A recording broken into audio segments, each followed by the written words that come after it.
On this episode, we talk about why I won't shut up about Quora, momentum, and a tech writer who's got some serious style.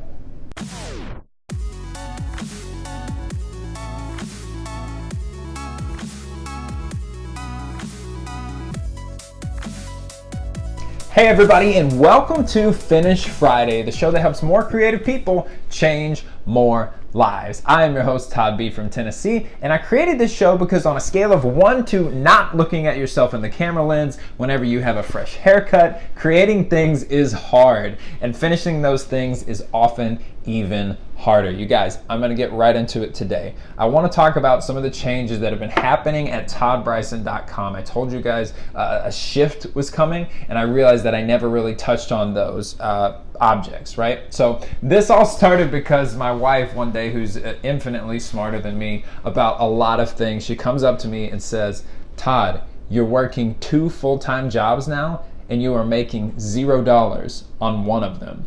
And she was right. Like, this writing thing, this YouTube thing, the Snapchat, all of that you guys have seen me on, it started as a hobby, but now I'm easily pouring 10, 20, 30 extra hours into this thing, and I've got to kind of turn the corner. And so the first thing I want to tell you about is that I've become an affiliate marketer for a couple of companies. The first one is Bluehost. They host my website. I think they're a fantastic service. I think they're probably the best out there. If you're going to get a cheap domain and you need it hosted, I would always go with Bluehost. And the second one is ConvertKit. I was talking, and I'll talk about this guy later in the Artist Spotlight. I was talking with one of my friends who's still on MailChimp, and he's like, "Oh yeah, I have tons of data on my readers." And I was like, "How?" He was like, "Well, I have Google Analytics, and then I flipped the switch around," and he was talking all of this stuff to me about the data that he keeps up, and I am not like clever enough for that. I don't want to spend the time with that, which is why I use ConvertKit. Great stuff as far as their keeping up with who's reading your stuff. And obviously I recommend them to toddbryson.com/ConvertKit to take a look at more details there. The second thing is I am opening up my calendar later on this year in early 2018 for a couple of spots as a speaker. If you want to find me as a speaker and hire me and get me to your event, you can go to toddbryson.com. At the top page, you can find Get in Touch, and Hire Me to Speak will be under that banner. Now that that's out of the way, let's get into today's topic.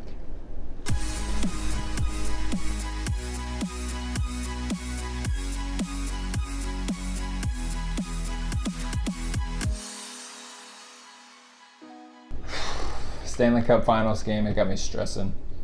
There's a tie-in, I promise. But, okay, so Tennessee has never, ever held a national professional championship.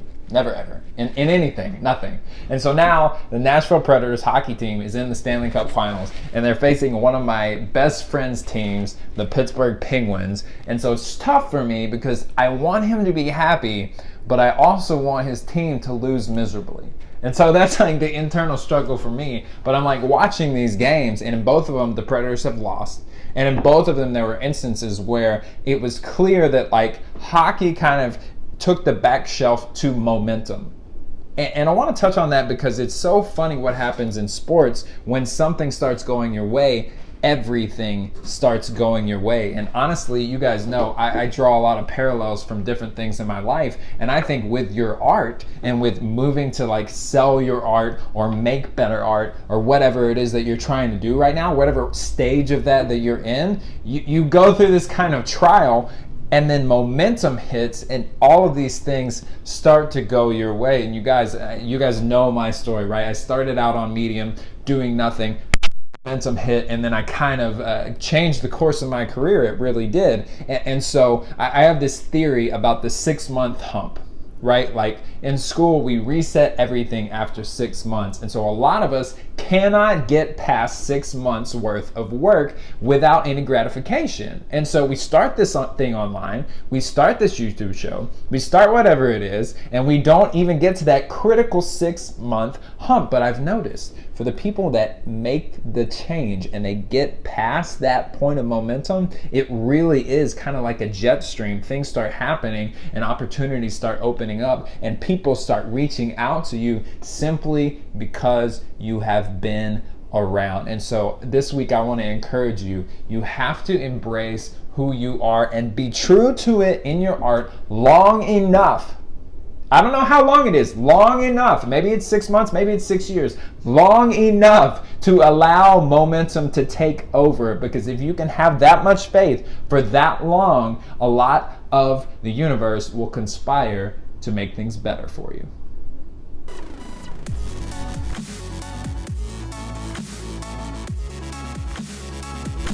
My mom bought me a mug for the show, which is actually the most adorable thing of all time.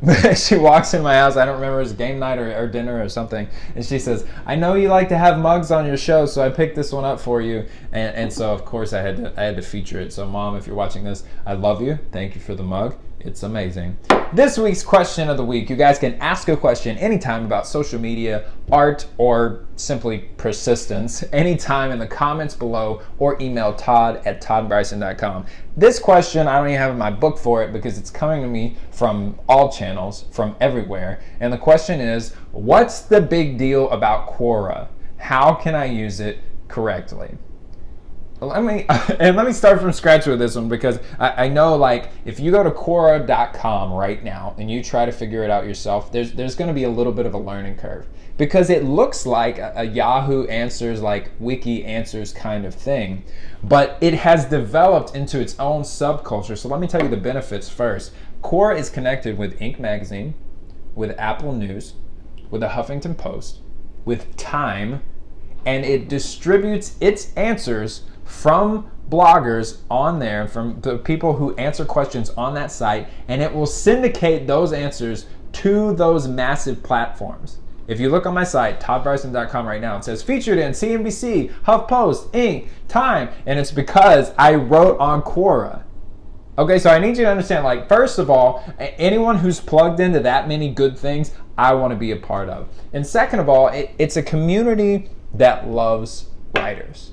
So if you're a writer, or if you have any knowledge, like in an area of expertise, I think you need to be on Quora. Not just for the viral potential, but for the inner community that happens there. The thing about Quora is the people there are so smart, and they are so respectful of all of their people. And once they envelop you into their culture, into their community, you become like this Quora celebrity.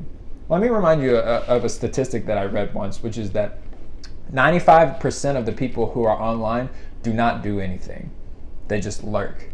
They lurk and they read and they consume, which is fine. But if your barrier to entry is that you're afraid there's too much good stuff out there already, I can promise you that that is not the case. So go to toddbryson.com/starters guide to Quora. I'm referencing a lot today. I got a lot to edit down in the comments below. Go find that below, get your starters guide, and get started with Quora. The reason I'm pushing it so hard is because nobody's on it, and I believe you guys have a chance to make a big impact there.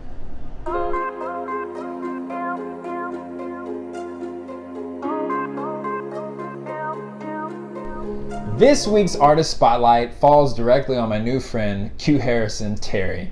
My man and I connected last week and just totally started dropping knowledge bombs on me. I mean, we discussed everything from the future of the internet to why Oprah is still lasting and Martha Stewart went to prison, to how he manages his followers and is kind of tracking everything. Q Harrison writes about automotive tech and tech trends and that kind of thing, and he has a big following on LinkedIn. But the reason I put him in the artist spotlight is because I have absolutely no interest in tech trends.